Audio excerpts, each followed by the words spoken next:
ابھی سندھ حکومت نے تنخواہ آلریڈی ڈال دیا، ایکسپینر ڈال دیا، بیچ میں انہوں نے کہا کہ جب تک نئی حلقہ بندیاں نہ ہو جائیں انتخابات نہ کرائے جائیں. تو بڑا دکھ لگا ہوا ہے حکومت سندھ کو کہ کراچی کے انتخابات نئی حلقہ بندیوں کے بغیر نہیں ہونے چاہیے اور باقی سندھ کے ہو جانے چاہیے. یہ ہمیشہ ایک تفرقہ رہتا ہے، بیچ میں تفریق رہتی ہے کہ جو سندھ کے اربن سینٹرز ہیں ان کے لیے نظام الگ اور سندھ کے جو رورل سینٹرز ہیں ان کے لیے نظام الگ. اور یہ سندھ حکومت کا وتیرہ رہا ہے کہ وہ ایک نیا سسٹم ایجاد کرنا چاہتے ہیں کہ ایڈمنسٹریٹر سے کراچی کو چلوائیں گے. اب ایڈمنسٹریٹر پہلے مرتضی وہاب ناکام ہوئے، اب انہوں نے ڈاکٹر صاحب کو لگا دیا. یہ ایک پولیٹیکل پوسٹ ہے. ڈاکٹر صاحب نے میرے ساتھ کام کیا ہے پرنسپل سیکرٹری کی حیثیت سے، ایماندار آدمی ہے، لیکن صرف ایمانداری کافی نہیں ہے کراچی کو رن کرنے کے لیے. کراچی میں ایک اتھارٹی کے ساتھ ایک میئر چاہیے، ایک ایسا میئر چاہیے جس کے پاس پاورز ہوں، جس کے پاس اختیار ہو، جس کے پاس پیسہ ہو، جو کر سکے کراچی کے لیے کچھ، نہ کہ خانہ پوری کے لیے. کیونکہ ایم کیو ایم کو خوش کرنا تھا اور ایم کیو ایم اپنا بندہ لا نہیں سکتی تھی اس لیے کہ ان کی فائلیں بڑی ہیں، تو لہٰذا ایک ایسا آدمی لا کے لگا دیا جائے جس میں سب خوش ہو جائیں. سب خوش ہونے کے لیے آدمی کو آئس کریم بیچنی چاہیے اگر سب کو خوش کرنا ہے تو. یہ سیاست اور یہ ملک چلانا، اس میں آپ سب کو خوش نہیں کر سکتے. آج ملک میں جو حال ہوا ہے اکانومی کا، اس کے اوپر تفصیلاً بات تو مزمل کریں گے. ان کو آج ہم نے زحمت اس لیے دی ہے کہ وہ آج آپ کو اکانومی کے اوپر تفصیل سے بتا سکیں. لیکن جو اکانومی کا اس وقت ایک حال ہے، جو ایک لے مین کی حیثیت سے میں آپ کو بتا رہا ہوں، جو آپ کیمرہ مین کے گھروں پہ گزر رہی ہے یا آپ کے رپورٹروں کے گھروں پہ گزر رہی ہے یا ہمارے جیسے متوسط طبقے کے لوگوں کے اوپر گزر رہی ہے، اس میں حالات یہ ہیں کہ جو امپورٹس ہیں اس کے لیے کنٹینرز پورٹ پہ پڑے ہوئے ہیں. کل میری کراچی چیمبر کے پریزیڈنٹ سے بات ہوئی اور میں نے ان سے پوچھا کہ جی کیا حالات ہیں. انہوں نے کہا کہ جی بینک کے پاس پیسے نہیں ہیں ایل سی ریٹائر کرنے کے لیے، کنٹینرز پورٹ پہ پڑے ہوئے ہیں، اور جنہوں نے ایکسپورٹ کیا تھا پاکستان کو وہ اب فریش ایل سیز ایکسیپٹ نہیں کر رہے ہیں کیونکہ انہیں پتہ ہے کہ ان کے پچھلے پیسے ابھی تک نہیں ملے ہیں، تو وہ ان کا مال پورٹ پہ پڑا سڑ رہا ہے. ایکسپورٹرز کی بالکل ایکسپورٹ گر گئی ہے، فارماسیوٹیکل تباہی کی طرف پہنچ گئی ہے. ہماری ٹیکسٹائل انڈسٹری ختم ہونے کے قریب آ گئی. فیصل آباد میں لوگ لومیں نکال کے لوہے کے باؤ لومیں بیچ رہے ہیں. آٹا ہمارے دور میں میکسیمم 56-60 روپے تک گیا تھا، آج ڈبل ہو گیا آٹا. 200 روپے کا آٹا کراچی میں مل رہا ہے اس وقت. اشتہار دے رہے ہیں لوگ 200 روپے کے آٹے کا، اور ہماری حکومت سر رکھ کے سو رہی ہے. میں پوچھنا چاہتا ہوں اس امپورٹڈ حکومت سے کہ کیا حاصل ہوا پاکستان تحریک انصاف کی حکومت اور ایک ابھرتی ہوئی اکانومی کو گرانے کا. میں پوچھنا چاہتا ہوں ان لوگوں سے جو اعلی کار بنے اس حکومت کو لانے کے اور اس حکومت کی سپورٹ کے، کہ کیا حاصل ہوا؟ کیا پاکستان ترقی کر گیا؟ کیا پاکستان کی اکانومی اوپر چلی گئی؟ کیا پاکستان اس وقت بہترین طریقے سے آگے بڑھ رہا ہے؟ ہمیں خطرہ یہ ہے کہ پاکستان کے ایسٹس کمپرومائز ہو جائیں گے، ہو سکتے ہیں، اور پاکستان کے ایسٹس اگر خدا نخواستہ کمپرومائز ہوئے پیسے کی خاطر یا اکانومی کو بچانے کی خاطر، تو ہم بہت سنگین حالات سے دوچار ہو جائے گا پاکستان. آج بھی وقت ہے کہ ہم الیکشن کی طرف پاکستان کو اس لیے لے جانا چاہتے ہیں کہ ہم سمجھتے ہیں کہ پاکستان میں انتخابات کے علاوہ کوئی دوسرا راستہ نہیں ہے پاکستان کی اکانومی کو سنبھالنے کا. ایک منتخب حکومت، مضبوط حکومت، ایک ایسی حکومت جس کے پاس 5 سال کا مینڈیٹ ہو، وہی پاکستان کی اکانومی کے حالات کو سنبھال سکتی ہے، وہی پاکستان کو آگے لے جا سکتی ہے. ہم نے جب بھی انتخابات کی طرف جانے کی کوشش کی، ہمارے خلاف سازشوں کے پہاڑ کھڑے کیے گئے. ہمیں چیلنج کرتے تھے کہ آپ اسمبلی ڈیزالو کریں، کل الیکشن لے لیں. یہی لوگ سارے چیلنج کرتے تھے جو جھوٹ بولتے ہیں آج ٹی وی پر بیٹھ کے. ان کی آپ کے پاس فوٹیج موجود ہے. ایک تو فوٹیج وہ ہے نا جو لیک ہوتی ہیں بار بار، جو یہ بناتے ہیں گھروں میں بیٹھ کے ٹوٹا فیکٹری میں. ایک فوٹیج وہ ہے جو آپ لوگوں نے بنائی ہوئی ہے، آپ کے سامنے اقبال جرم کیا ہے انہوں نے. یہ اسحاق ڈار صاحب جو آج کراچی تشریف لائے ہوئے ہیں، ویسے تو اسحاق ڈار اور مزمل اسلم ایک بیک وقت ایک شہر میں نہیں رہ سکتے، اس لیے ہم نے ان سے کہا کہ آج خان صاحب کے پاس جا کے وہ اکنامی پیپر بنائیں. یہ اسحاق ڈار صاحب اس لیے آئے تھے کہ ان کو اکانومی کا جادوگر سمجھا جاتا تھا. یہ مانے جاتے تھے کہ ان کے آنے سے بہت برکتیں نازل ہوں گی. ان کے قدم رکھنے سے اکانومی کہاں سے کہاں چلی جائے گی. اور بات بالکل ٹھیک ہے, ان کے قدم رکھنے سے اکانومی کہاں سے کہاں چلی گئی ہے. اور انہوں نے جتنا بیڑا غرق کرنا تھا اکانومی کا کر لیا. اب تو مزید پیسہ ہی نہیں ہے بیڑا غرق کرنے کے لیے. اب تو آٹو پہ لائن پہ لگ گیا پاکستان. شہباز شریف جو بہترین ایڈمنسٹریٹر مانے جاتے تھے, ثابت ہو گیا کہ اس سے زیادہ نکما اور ناکارہ آدمی کوئی دوسرا نہیں ہے پاکستان میں. فیصلہ ہی نہیں کر سکتا. کبھی بڑے بھیا سے پوچھوں گا, کبھی کسی اور سے پوچھوں گا, کبھی پنڈی سے پوچھوں گا, کبھی اسلام آباد سے پوچھوں گا, کبھی امریکہ سے پوچھوں گا. وہ ہمارے جو فارن منسٹر ہیں وہ فرما رہے ہیں کہ ان کی بے انتہا کوششوں کی وجہ سے آج وہ پاکستان فائٹرز کی گرے لسٹ سے نکل کے وائٹ لسٹ میں چلا گیا. مجھے ذرا وہ اپنی جو کاوشیں ہیں وہ بتا تو دیں کہ کیا کاوشیں ان کی, علاوہ جیٹ لے کے کبھی قطر جا کے فٹ بال میچ دیکھنا, کبھی امریکہ میں اپنے یاروں سے ملنا, کبھی دوستوں کے ساتھ یورپ چلے. 17 یورپ کے دورے کیے ہیں, 17 اس 8 ماہ میں. آپ اندازہ لگائیں کہ اس غریب ملک کا جس کا اس وقت ہم گلا گھونٹ رہے ہیں اکانومی کا, جس میں مزدور بے روزگار ہو رہے ہیں, جس میں ملیں بند ہو رہی ہیں, جس میں ڈیفالٹ پہ جا رہے ہیں لوگ, جو کمپنیز ہیں وہ ڈیفالٹ پہ جا رہی ہیں. 17% سے زیادہ تجاوز کر گیا ہے انٹرسٹ ریٹ. آپ اندازہ لگائیں اس ملک کا جس میں تنخواہیں دینے کے پیسے حکومتی اداروں کے پاس نہیں ہیں, اس میں ہمارے فارن منسٹر اپنے دوست یاروں کو پرائیویٹ جیٹ میں, پرائم منسٹر کے جیٹ میں بھر کے قطر جا کے میچز دیکھنے بیٹھ کے, اور کہہ رہے ہیں کہ جی میری وجہ سے پاکستان جو ہے آج گرے لسٹ سے نکل کے وائٹ لسٹ میں آ گیا. میں تو حیران ہوں اس چیز کے اوپر کہ ایک تو ہوتا ہے نا بندہ جھوٹ بولتا ہے اور ایک بہت بڑا جھوٹ بولتا ہے, اور ایک ایسا شخص ہوتا ہے جو اتنا بڑا جھوٹ بولتا ہے کہ اس کو شاید اس کے آس پاس بیٹھے لوگوں کو بھی ہنسی آتی ہوگی کہ کیا کہہ رہا ہے. یہ وہ بلاول بھٹو ہیں جو ایک جھوٹے وصیت نامے کے اوپر پارٹی کے اوپر قبضہ کر کے بیٹھے, ان کے والد آصف علی زرداری, اور یہ اس کے کو چیئرمین بن بیٹھے. بے نظیر بھٹو شہید کی آج تک پبلک میں ایگزیکیوٹ ہونے کے باوجود نہ اس کے گواہ ملے, نہ اس کا قاتل کا کوئی سراغ ملا. عجیب ملک ہے. اس ملک میں وزیر اعظم کو قتل کر دیا جاتا ہے, سابقہ وزیر اعظم کو, اور اس کے اوپر نہ گواہ ملتے ہیں, نہ اس کا مرڈر کا پتہ لگتا ہے. عجیب ملک ہے کہ اس ملک کے سابق وزیر اعظم کے اوپر اسیسینیشن اٹیمپٹ ہوتا ہے, قاتلانہ حملہ ہوتا ہے, لیکن نہ اس کے گواہ ملتے ہیں, نہ اس کی ایف آئی آر درج ہوتی ہے. اگر گواہ ملیں بھی, وہ اپنی مدت میں ایف آئی آر درج نہیں کرا سکتا. اس ملک کا سابق وزیر اعظم, اس پاکستان کی سب سے مقبول جماعت کا سب سے بڑا لیڈر عمران خان, اپنی مدت میں ایف آئی آر درج نہیں کرا سکتا, اس لیے کہ اس میں ایک طاقتور شخصیت کا نام ہے. نہیں کرا سکتا ایف آئی آر درج اس کے خلاف, بس نہیں ہو سکتا یہ کام. میں پوچھنا چاہتا ہوں کہ کیا ہم ایک ایسے پاکستان میں رہنا چاہتے ہیں کہ جس میں ہم اپنی خارجہ پالیسی بھی خود ڈیزائن نہ کر سکیں؟ کیا ہم ایک ایسے پاکستان میں رہنا چاہتے ہیں کہ جس میں ہم کبھی امریکہ کو اپنی ماں کہیں, کبھی اور دل سے اپنا باپ مانیں؟ ہماری امریکہ سے کوئی دشمنی نہیں ہے.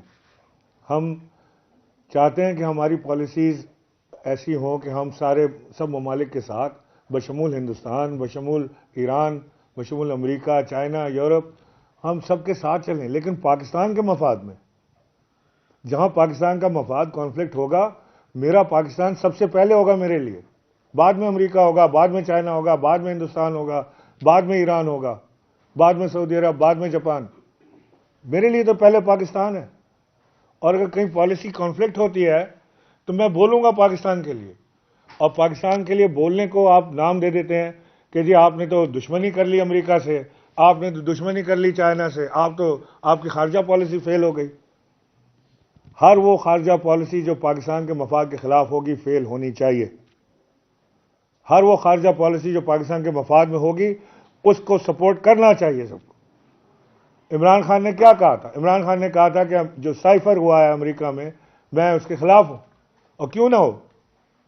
ہمارے ملک کی پالیسی, ہمارے ملک کی گورنمنٹ کا تبدیل ہونا, ہمارے ملک میں نئے انتخابات ہونا نہ ہونا, یہ ہمارا ذاتی معاملہ ہے. اس کا مقصد امریکہ سے یا کسی ملک سے دشمنی نہیں ہے, لیکن یہ میرے گھر کا معاملہ ہے, میں اپنے گھر میں طے کروں گا.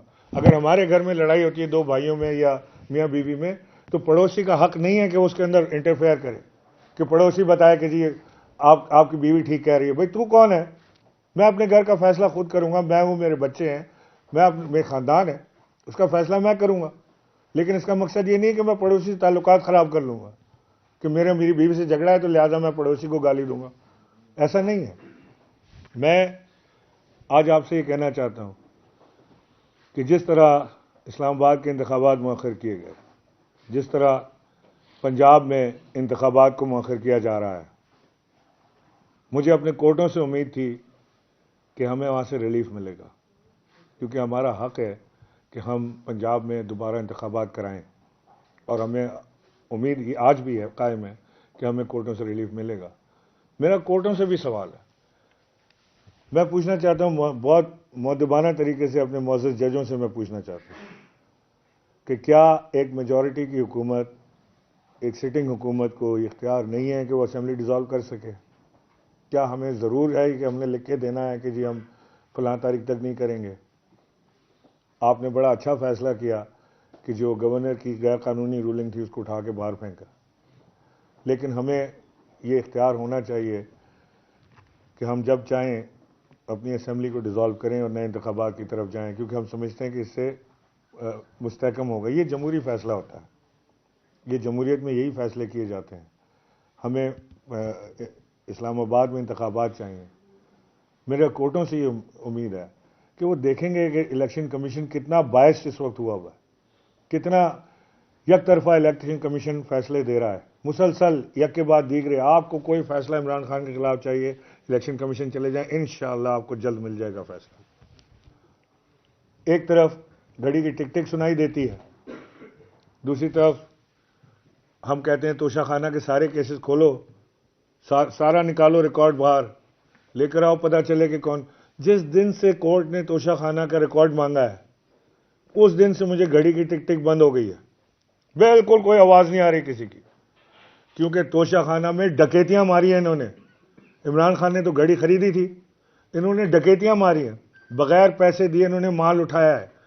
3 BMW نواز شریف لے گئے ہیں، بلٹ پروف گاڑیاں زرداری لے گئے ہیں، جو کہ پیسہ دینے کے باوجود نہیں لے جا سکتے آپ وہاں سے، اور اربوں روپے کے وہاں سے انہوں نے مال اٹھایا. آنے دیں لسٹیں، پتہ لگے گا کہ کس کس نے کیا کیا اٹھایا. اور یہ صرف سیاستدانوں تک محدود نہیں رہنا چاہیے، یہ صرف سیاستدانوں تک محدود نہیں رہنا چاہیے. ہماری جوڈیشری، ہمارے ادارے، ہر جگہ سے ہمیں پتہ ہونا چاہیے. اگر ہمیں اپنے سیاستدانوں کا پتہ کرنا ہے کہ توشہ خانہ سے کیا کیا کام ہوئے ہیں، تو ہمیں ہر چیز، ہر ایک کا پتہ کرنا ہے کہ توشہ خانہ سے کس کو کیا ملا، کس کو کتنے تحائف ملے. پتہ ہونا چاہیے ہمیں، ہمارا حق ہے معلوم کرنا. میں امید کرتا ہوں کہ ہماری جو آنے والی یہ نئی چینجز ہیں اداروں کے اندر باجوہ صاحب کے بعد، وہ پاکستان کو بچانے کے لیے فیصلے کریں گے جو ان کے اختیار میں ہیں. وہ اس طرح کے فیصلے نہیں کریں گے کہ وہ شخصیت، پسندیدہ ناپسندیدہ شخصیت کے اوپر پاکستان کو داؤ پہ لگا دیں. ہمیں قوی امید ہے کہ پاکستان کے ادارے بہتر ہاتھوں میں گئے ہیں. ہمیں امید ہے کہ وہ بہتر فیصلے بھی کریں گے. پاکستان کی ڈوبتی معیشت کو سہارا دینے کے لیے جو کچھ بن پڑے گا وہ کریں گے. پاکستان میں نئے انتخابات اشد ضروری ہیں. ان چوروں کے ساتھ یہ حکومت مزید آگے نہیں چل سکتی، پاکستان آگے نہیں چل سکتا. میں انہی الفاظ کے ساتھ آپ کا شکریہ ادا کرتا ہوں کہ آج آپ لوگ آئے. حلیم بھائی آپ کی بات ہے. بسم اللہ الرحمن الرحیم. مزمل بھائی تفصیل سے بات کریں گے، میں ایک بات کرنا چاہوں گا. ایک تو گزشتہ روز شہید رانی محترمہ بے نظیر بھٹو کی برسی تھی، اور ہمیں بڑی امید تھی کہ بے نظیر کے قاتلوں کا بتایا جائے گا، ان کو سامنے لایا جائے گا. چونکہ اس وقت تو گزشتہ 7-8 مہینے سے فیڈرل گورنمنٹ بھی ان کی ہے، پروونشل گورنمنٹ بھی ان کی ہے، اور جو پہلے گلے شکوے ان کے ہوا کرتے تھے کہ جی ادارے ان کو سپورٹ نہیں کرتے، تو ادارے بھی ان کے ساتھ کھڑے ہیں، حکومت کے ساتھ ان کی. تو ہمیں کبھی امید تھی کہ گزشتہ روز گڑھی خدا بخش میں بلاول زرداری اپنی والدہ کے قاتلوں کو بے نقاب کرے گا اور اعلان کرے گا کہ ہم نے اصل قاتل پکڑ لیے اور وہ یہ ہیں. لگتا ہے کہ شاید قاتلوں کا نشانیاں کسی ایسی طرف جاتی ہیں جس کو یہ اناؤنس نہیں کر سکتے. نہیں تو مشکل نہیں تھا کہ بے نظیر کے قاتلوں کو اناؤنس کیا جا سکے, سامنے لایا جا سکے, گرفتار کیا جا سکے, لیکن لگتا ہے کہ کچھ اپنوں کے گرفتاریوں کا, بدنامی کا, اس کا نام آنے کا خدشات ہیں, جس کی وجہ سے اس کو بند کر دیا گیا ہے. اور ایک گزشتہ روز ایک لطیفہ بھی سنایا مراد شاہ صاحب نے کہ بلاول زرداری وزیر اعظم بنیں گے. ارے بھائی, جس کو یہ نہیں پتا کہ آسمان سے سیلاب نہیں آتا, بارش آتی ہے, جس کو یہ نہیں پتا کہ ٹانگیں کانپتی ہیں, کانپے نہیں ٹانگتی, جس کو یہ نہیں بڑی چیز سمجھ رہا ہے کہ جب بارش آتا ہے تو پانی آتا ہے, وہ شخص سوچ رہا ہے کہ میں وزیر اعظم بنوں گا. جس شخص نے اس سندھ کے عوام کو ڈوبتا ہوا چھوڑ کر سرکاری خرچ پہ اپنی پروموشن کے لیے دنیا جہان میں اپنی لابنگ کے لیے, اپنی پروموشن کے لیے, اپنی مارکیٹنگ کے لیے جاتے ہیں اور سندھ کا دورہ نہیں کرتا, وہ شخص کہتا ہے میں وزیر اعظم بنوں گا. بلاول صاحب, آسمان سے سیلاب نہیں آتا, بارش آتی ہے. اور اب میں ایک چیز اپنی واپس لیتا ہوں. میں نے اسمبلی میں بڑا شور مچایا آپ سب کے ساتھ مل کے کہ جی سیلاب اس لیے آیا کہ انہوں نے بند نہیں بنائے. تو ابھی عمران بھائی نے راستے میں بتایا کہ بھائی چونکہ ان کو پتا تھا کہ سیلاب آسمان سے آتا ہے, تو یہ جتنا 14 سال میں اربوں روپے کے بند بنے, نہریں مضبوط, آسمان پہ ہی ہوئی, سارا کچھ ہوا کے اندر ہوا. چونکہ سیلاب نے آسمان سے آنا تھا, بلاول نے وہی لگایا کہ جی آسمان پہ لگاتے رہو, اس لیے گراؤنڈ پہ کچھ نظر نہیں آتا. تو یہ سارا جتنے بند بنے سیلاب سے وہ آسمان پہ بنے, کیونکہ سیلاب آسمان سے آنا تھا. گراؤنڈ پہ ہوتا تو پتہ چلتا, تو بتا دیتے. دوسری بات, ایک افسوسناک پہلو میں شیئر کرنا چاہوں گا کہ اس شہر لاوارث ہو چکا ہے. پورے ملک میں صورتحال ہے وہ تو بڑی عجیب و غریب ہے. دہشت گردی کے پی سے سٹارٹ ہوئی ہے. بلوچستان میں ہمارے جوان, ہمارے شہداء, ہماری فورسز کے جوان شہید کیے جا رہے ہیں, حملے ہو رہے ہیں. کے پی میں نہ جانے کون کون سی قوتیں اتر گئی ہیں یا اتار دی گئی ہیں. اور شہر کراچی میں بھی سلو پوائزن کے طور پہ پرانے چہرے, پرانی گڈی نئے ٹائر لگا کے آ رہی ہے. پرانی مافیاز ایکٹیو ہونا چاہ رہی ہیں, کٹھا کرایا جا رہا ہے. اور ابھی تو ان کی شکل ملزمان کی ہے کہ جی پچھلے 8 مہینے میں عمران بھائی 100 لوگ سے زیادہ قتل کیے جا چکے ہیں. ڈاکوؤں کے ہاتھوں معصوم قتل ہو رہے ہیں. ڈاکو آزاد ہے, معصوم قتل ہو رہے ہیں. گزشتہ رات عامر نام کا نوجوان جو اپنی بچی کے ساتھ گاڑی پہ جا رہا تھا موٹر سائیکل پہ, اس کو قتل کر دیا گیا. جن پولیس والوں کی ذمہ داری ہے ڈاکوؤں کو قتل کرنا, وہ ذمہ داری رینجرز ادا کر رہی ہے. جو اچھا کام کرے گا ہم تعریف کریں گے اس کی. 2 روز قبل رینجرز نے مقابلے کے اندر ایک بدنام زمانہ گروہ کے سربراہ کو قتل کیا, اور پولیس نے کہا ہم کیسے پیچھے رہ جائیں. اس کو بھی ہوش آ گیا لگتا ہے ایڈیشنل آئی جی کراچی کو کہ نہیں بھائی اس نے منع کیا ہوا ہے, آج کل پتہ ہے آپ کو, مزاحمت نہ کرو, لوٹو مرو. تو انہوں نے کہا ہوگا تم بھی کچھ کر کے آؤ. تو انہوں نے جا کے ایک بیچارے نوجوان کو گھر میں گھس کے مار دیا, سیڑھیوں پہ مار دیا. یہ ظلم نہیں ہے, پولیس بھی مارے, ڈاکو بھی مارے, شہر والے کہاں جائیں. اور اس کے بعد جو اصل نمائندوں کو بھی روکا جائے الیکشن نہ کروا کر. تو ہم سمجھتے ہیں کہ یہ جو کراچی میں ڈاکو گردی ہو رہی ہے, ملک میں جو دہشت گردی ہو رہی ہے, یہ اس نحوست جو ہمارے ملک میں اپریل میں آئی ہے, اس نحوست کی وجہ سے, ان منوسوں کی وجہ سے ہو رہی ہے. یہ شہر کراچی میں, اور ہوش کے ناخن کوئی لینے کو تیار نہیں ہے. پورے ملک کی اکانومی یہاں سے چلتی ہے. معیشت پہ تو بات کریں گے, پورے ملک کی اکانومی یہاں سے چلتی ہے, اور کراچی کو برباد کیا جا رہا ہے. کراچی کو ڈاکوؤں کی نظر کر دیا گیا ہے. پولیس بھتوں میں, منشیات فروشی میں, قبضوں میں, دھندوں میں لگی ہوئی ہے, گندے دھندوں میں لگی ہوئی ہے, اور عوام مر رہے ہیں, جس کی وجہ سے امپیکٹ اکانومی بھی پڑے گا. اور آخری بات, یہ لوگ کہتے تھے کہ جی آؤ استعفے دو, قومی اسمبلی میں خود آئے. اسپیکر کیوں بھاگ گیا بھائی, کہاں پہ کیوں ٹانگ گئے اس کی, بھاگ گیا. آج ہمارے ایم این اے سارے وہاں موجود ہیں, نہیں تو یہاں ہوتے ہمارے ساتھ. اسپیکر موجود نہیں ہے. پنجاب میں کہتے تھے کہ آپ 2 اسمبلیاں توڑو ہم آتے ہیں. یہ جھوٹوں کی اولاد, نوسر باز کٹھے ہوئے ہیں کہ جو کہتے تھے کہ جی آ جاؤ. رانا ثنا کہتا تھا مریم آ جی اسمبلی توڑ دو, اسمبلیاں تم توڑ رہے ہیں. انہیں کیا موت آئی ہوئی ہے, اسپیکر بھاگ چکا ہے وہاں سے. تو میں سمجھتا ہوں جتنا دیر کرو گے پی ٹی آئی کو فائدہ ہوگا, کیونکہ ہر آنے والا دن آپ کا ایک گندا دن ہوتا ہے. لیکن جتنا دیر ہوگا الیکشن میں ملک کو نقصان ہوگا. ہم سمجھتے ہیں کہ ملک کا نقصان نہ ہو. بے شک پی ٹی آئی اپنا نقصان برداشت کر سکتی ہے, کیونکہ ہر آنے والا دن ہمارے لیے زیادہ سیٹیں بڑھ رہی ہیں. تو فوری الیکشن ملک کی ضرورت ہے. اور جو بات یہ ہے کہ انشاءاللہ سندھ میں عمران خان صاحب بہت حد ٹھیک ہو چکے ہیں. انشاءاللہ ٹھیک ہوتے ہی مزید صوبہ سندھ میں بھرپور طریقے سے آئیں گے. ہم سب آج بھی میٹنگ کریں گے, ہم ڈیلی بیسس پہ میٹنگ کریں گے, چونکہ الحمدللہ پنجاب ٹھیک ہو چکا ہے, جی ٹی روڈ ٹھیک ہو چکا ہے, ساؤتھ ٹھیک ہو گیا ہے, کے پی ساتھ ہے, جو کشمیر میں گورنمنٹ ہے, جی بی میں گورنمنٹ ہے, سندھ کا جو ایریا رہ چکا ہے. انشاءاللہ اگلا مارکا, اگلا ہمارا جو پولیٹیکل ایک مارکا لگنا ہے وہ صوبہ سندھ میں لگنا ہے, اور اگلی گورنمنٹ انشاءاللہ صوبہ سندھ میں تحریک انصاف کی ہوگی. مزمل بھائی میں بات مختصر کروں گا تاکہ آپ لوگ سوالات بھی لے لیں. مارچ کے مہینے میں جب عمران خان صاحب نے کہا تھا, جو الیکشن کی بات ہو رہی ہے, اور اس وقت جب اسمبلی تحلیل کی تھی کہ جولائی میں الیکشن ہو جائے, اگر وہ ہو جاتے تو آج اس ملک کا یہ جو معاشی دیوالیہ اور جو بھرکس نکلا ہوا ہے وہ نہ ہوتا. اور اب یہ حکومت واپس سے, یہ جو پی ڈی ایم کی حکومت ہے, وہ کہہ رہی ہے کہ اس وقت پاکستان کے معاشی حالات, یہ معیشت صحیح کرنے آئے تھے اور اب کہہ رہے ہیں کہ پاکستان کے معاشی حالات متحمل نہیں ہے نئے الیکشن کے. میں آپ کو ایک بات بتا دوں کہ اگر یہ ابھی بھی الیکشن نہیں کرائیں گے تو پاکستان سے کوئی عالمی ادارہ ڈیل نہیں کرے گا.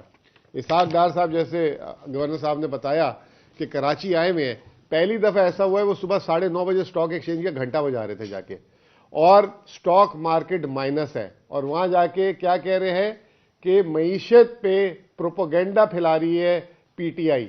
معیشت, ایک پہلی بات آپ لوگوں کے تھرو میں کرنا چاہوں گا کہ معیشت ایک ایسی چیز ہے جس پہ پروپیگنڈا پھیلایا نہیں جا سکتا. گھنٹہ تو بجا رہے تھے جس کا ان کو گھنٹہ نہیں پتا کہ ٹھیک ہے, تو معیشت ایک ایسی چیز ہے جس پہ آپ کبھی کوئی پروپیگنڈا, جیسے ابھی حلیم بھائی نے بات کی, جو ہمارے گورنر صاحب نے بات کی, آپ آرگیو کر سکتے ہیں کہ یوں نہیں یوں, یہ بیان یوں نہیں تھا, یہ یوں تھا. معیشت ہر ہفتے ڈیٹا آتا ہے, مہنگائی کا ڈیٹا آتا ہے, فارن ایکسچینج ریزروز کا ڈیٹا آتا ہے, آپ کا ٹیکس کا ڈیٹا آتا ہے, اور اس کے بعد مارکیٹ ڈیسائیڈ کرتی ہے کہ ملک کہاں جا رہا ہے. اس وقت میں آپ کو ایک بات بتا دوں کہ ہم دیوالیہ ہو چکے ہوئے ہیں. دیوالیے کی تعریف کو سمجھیں, دیوالیہ کی تعریف کیا ہے. یہ لوگ کہتے ہیں, حکومتی لوگ, کہ ہم نے اس آدمی کا $1 ارب دینا تھا, وہ ہم نے دے دی, ہم نے دیوالیے سے بچا لیا. دیوالیہ یہ نہیں ہوتا. دیوالیے کی نشانی یہ ہوتی ہے کہ جب آپ کے کارخانے بند ہونا شروع ہو جائیں. دیوالیے کی نشانی یہ ہوتی ہے کہ جب آپ اپنے بینک سے اپنے جمع کرائے ہوئے ڈالر جو ہے جب مانگنے جائیں تو وہ آپ سے وقت مانگے کہ آپ کو ہم, جی میں بتاتا ہوں کہ آپ 2 دن بعد لے لیں, آپ 3 دن بعد لے لیں. دیوالیہ وہ ہوتا ہے کہ جب آپ ملک میں درآمد کرنا چاہ رہے ہو کوئی چیز, آپ کو بینک اپنے اندر گھسنے نہ دے. اس وقت پاکستان میں مارکیٹیں تو چھوڑیں, لنڈا بازار اور شیرشاہ جسے کباڑ مارکیٹ کہتی ہے, وہاں کا بھی کچرا صاف ہو گیا, وہاں پہ بھی کوئی چیز اویلیبل نہیں ہے. اتنے برے حالات ہو چکے ہوئے ہیں. اور اس ملک میں اگر چیز $100 کی ملنی چاہیے, کیونکہ یہ امپورٹ کی ایلسیز نہیں کھلی, تو وہ 125 $150 میں لوگ مجبور ہو رہے ہیں اور کارخانے بند ہو رہے ہیں. پہلے جو ہے جیبوں پہ ڈاکہ لگا تھا مہنگائی کی شکل میں, اب جو ہے پیٹ پہ لات ماری جا رہی ہے. اور پاکستان میں اب میں آپ کو بتاؤں جو بحران اگلا کیا ہے, مہنگائی کو آپ بھول جائیں گے, کیونکہ مہنگائی تو چلیں جیب میں پیسے ہوتے ہیں, یا آپ کی تنخواہ سے تھوڑی زیادہ مہنگائی آپ ادھر ادھر سے پکڑ کے گزارا کر لیتے ہیں. لیکن اگر آپ کو سوچیں بے روزگار کر کے گھر بٹھا دیں تو سستی چیز بھی آپ کے لیے مہنگی ہو جائے گی. اس وقت جو پاکستان کی معیشت ہے اس دورائے پہ کھڑی ہو گئی ہے. $6 ارب کے ہمارے ریزروز ہیں, $6 ارب کے. ہر ہفتے $0.5 ارب ختم ہوتا ہے. تو اس سے اندازہ لگا لیں کہ یہ جس سپیڈ سے جا رہے ہیں, اور اگر باہر سے رقم نہیں آئی تو 8 سے 10 ہفتوں میں پاکستان کے ریزروز ختم ہو جائیں گے. ساتھ ساتھ $4.5 ارب جو ہے اسٹیٹ بینک نے جو لوگوں کے ڈپازٹ تھے وہ بھی حکومت پاکستان کو دے دیے. مجھے 1998 یاد آ گیا, 1998 میں بھی انہی لوگوں کی حکومت تھی. چوری ہے, چپکے سے نکال لیا. 1998 میں بھی یہی حکومت تھی, لوگوں کی امانت تھی $11 ارب, اور ایٹامک دھماکے کے پیچھے جو ہے وہ اس کے بعد فریز لگا دیا گیا تھا. آج پھر وہی صورتحال ہے, اور 20 سال لگے. پہلے 1973 میں ہوا ایسا جب نیشنلائزیشن ہوئی پاکستان میں, اس دن سے کارخانے لگنے بند ہو گئے. پھر 1998-99 میں جب اکاؤنٹ فریز کیے, پھر اس کے بعد سے لوگوں نے بینکوں میں پیسہ رکھنا ختم کر دیا. ابھی عمران خان صاحب آئے, انہوں نے روشن ڈیجیٹل سے بحال کیا لوگوں کو, اور چیزیں ہوئی. باہر سے ریمیٹنسز $19 ارب تھی, جب لیے $31 ارب پہ لے گئے. تو یہ ساری چیز ہوئی. اب یہ نیا کام ہو گیا جس کی وجہ سے $3 ارب کی مہینے کی جو ترسیلات ریمیٹنسز آتی تھی وہ $2 ارب پہ آ گئی. ماہانہ $1 ارب کا نقصان. پھر اس کے علاوہ جو برآمدات ہم $3.25 ارب مہینے پہ لے گئے تھے وہ $2.5 ارب سے نیچے آ گئی. اب جو نئی باتیں آ رہی ہیں, لوگ کہہ رہے ہیں کہ جنوری میں $2 ارب بھی ہو جائے تو وہ بہت بڑی غنیمت ہوگی. تو مہینے کا صرف $2 ارب آپ جو ہے کس سے نقصان کریں, ریمیٹنسز اور ایکسپورٹ سے. خدا کے واسطے اگر یہ آپ نے پرفارمنس دینی ہے اور 22 کروڑ لوگوں کے ساتھ یہ کرنا ہے تو آپ پلیز چلے جائیں, ورنہ اگر آپ نہیں جائیں گے تو یہاں پہ جو ابھی جو بات ہو رہی ہے لا اینڈ آرڈر وغیرہ کی, یہ کسی وجہ سے ہو رہی ہے. لوگوں کے پاس روزگار نہیں ہے, لوگ بیچارے پریشان ہیں, گھروں پہ پیسے نہیں ہیں, فاقے ہیں, ایک ایک دن کے کھانے نہیں کھائے جا رہے. 200 روپے کا آٹا چھوڑے, 150 روپے کا آٹا بھی جو ہے لوگ, مطلب 55 روپے کا آٹا جو ہے ہم مہنگائی کرتے تھے, اور آج 125 سے 150 روپے کا آٹا جو ہے وہ لوگوں کو مل نہیں رہا. تو خدا را یہ معیشت کے حالات اچھے نہیں ہیں. اور اگر اسحاق ڈار صاحب کہہ رہے ہیں کہ پروپوگنڈا سے یہ حالات خراب ہو رہے ہیں, لوگ سونا خرید رہے ہیں, ڈالر خرید رہے ہیں, ایسا نہیں ہے. ہماری بھی حکومت تھی جب, اس وقت کم پروپوگنڈا ہوتا تھا, یہ 13 جماعتیں مل کے کرتی تھی. ہماری بھی حکومت تھی, اس وقت بارڈر نہیں تھا ہمارے ساتھ. ابھی کہہ رہے ہیں جی بارڈر سے ڈالر نکل رہے ہیں. اس وقت کیسے؟ اس وقت تو ملک میں اندر آ رہا تھا ڈالر, اب باہر جانا شروع ہو گیا ہے. تو یہ آپ کی کرتوتیں ہیں, اور اگر آپ نہیں سنبھالیں گے تو یہ اور ہر آنے والا دن جو ہے اس ملک کو نیچے لے کر جاتا رہے گا. بہت بہت شکریہ. ریٹس بتا دیں آج کہاں پہنچے موٹی, یہ ذرا بتائیے. 225 روپے 225 روپے کا ڈالر اسحاق ڈار صاحب کا ہے. اسحاق ڈار صاحب کے جو سابق وزیر خزانہ ہیں وہ کہتے ہیں کہ 244 روپے میں تو میں خریدار ہوں, اور 255 روپے 260 روپے میں جو ہے نا لوگ جا کے پوچھتے ہیں تو لوگوں کو مل نہیں رہا. تو 260 روپے کا ڈالر. اور آئی ایم ایف, بلکہ میں آپ نے اچھا وہ یہ بات بتا دی تو اس سے آئی ایم ایف کا ذکر کرتے جاؤں. ہم جب آئی ایم ایف کے پروگرام میں تھے تو ہمیں کہتے تھے P T I M F. انہوں نے اسمبلی میں ہمارے خلاف ووٹ ڈالا تھا جب ہم نے اسٹیٹ بینک کی انڈیپینڈنس کی تھی. اس کے بعد جیسے ہم گئے انہوں نے ہمیں توہین آئی ایم ایف لگا دی کہ انہوں نے آئی ایم ایف سے معاہدے کو یہ کر دیا. اس کے 4 مہینے بعد انہوں نے آئی ایم ایف کا معاہدہ کیا 29 اگست 2022. 2 مہینے سنبھال نہیں سکے آئی ایم ایف کا پروگرام. اسحاق ڈار صاحب پاکستان آئے تھے, آپ نے جیسے جادوگر کا ورڈ استعمال کیا, وہ پاکستان آئے تھے 25 سال کی آئی ایم ایف سے ڈیلنگ کے تجربے پہ. اسحاق ڈار صاحب کو اس وقت وہ جو ہے فری بھی نہیں کرا رہے, بات کرنا نہیں پسند کر رہے, اور اب کہا یہ جا رہا ہے کہ 2 سے 3 ہفتے کا ٹائم دیا انہیں کہ اگر اس میں آپ نے بجلی, گیس, روپے اور ٹیکسز نہیں لگائے تو ہم آپ کے ساتھ پروگرام ختم کر دیں گے, اور پھر جب آپ الیکشن کرائیں گے یا نئی حکومت آئے گی اس پہ بات کریں گے.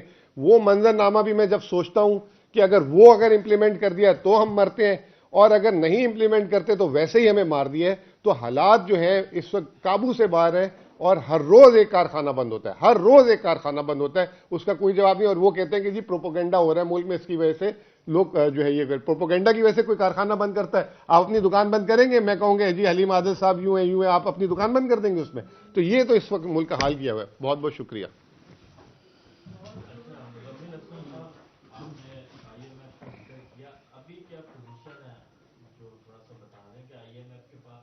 اگر ہم نہیں جاتے تو کہاں پر پہنچ جائیں گے؟ اگر آئی ایم ایف کے پاس جاتے ہیں تو پاکستان کس سطح پہ پہنچ جائے گا؟ دیکھیے پہلی دفعہ ایسا ہوا ہے کہ آئی ایم ایف کے پروگرام میں آپ ہوتے ہیں نا تو آپ کو پھر آئی ایم ایف اپنی ذمہ داری پہ بندوبست کر کے دیتا ہے. یہ پہلی دفعہ انہوں نے ایسا پروگرام ڈیل کیا ہے کہ آئی ایم ایف کہہ رہا ہے جاؤ پہلے اس دوست ملک سے پیسے پکڑ کے لاؤ, اس دوست ملک سے پیسے پکڑ کے لاؤ, اس دوست ملک سے پیسے پکڑ کے لاؤ.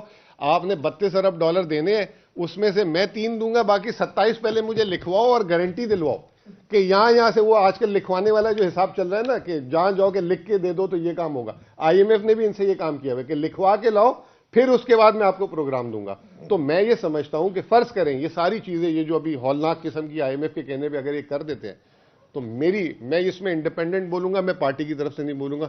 میں سمجھتا ہوں پھر بھی پاکستان پھنسا رہے گا, کیونکہ دوست ممالک, یہ ممالک کے پیسے ناکافی ہیں, کیونکہ انہوں نے اپنی آمدنی پہ ڈنٹ مار دیے پکڑ کے.